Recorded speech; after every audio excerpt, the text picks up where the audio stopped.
1,14,00,000 மகளிருக்கு மாதந்தோறும் 1000 ரூபாய் உரிமை தொகை வழங்குகிறோம். தகுதியானவங்க விடுபட்டு இருந்தா அவங்களுக்கு அடுத்த மாசத்திலிருந்து வழங்க போறோம். அடுத்து அமைய போகிற திராவிட மாடல் ஆட்சி தான் இந்த சாதனை சரித்திரத்தை தொடரத்தான் போகுது. உங்க எல்லோருடைய கோரிக்கைகளையும் வேண்டுகோளையும் நான் நிச்சயம் செஞ்சு கொடுப்பேன். உங்களுக்கு ஒரு கவலையும் வேண்டாம்.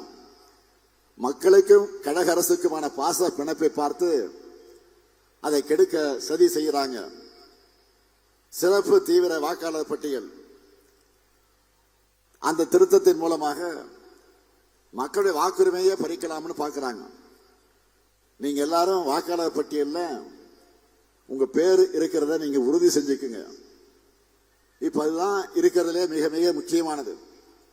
ஏன்னா திராவிட மாடல் 2.0 உறுதியாகிவிட்ட ஒன்று. கழகாட்சி தான் மீண்டும் அமையும். தமிழ்நாட்டின் வளர்ச்சி பயணம் தங்கு தடையின்றி 2 மடங்கு வேகத்தோடு தொடரும். அதற்கு நீங்கள் துணை நில்லுங்கள். துணை நிற்க வேண்டும் என்று உங்கள் அன்போடு கேட்டு விடைபெறுகிறேன். நன்றி, வணக்கம்.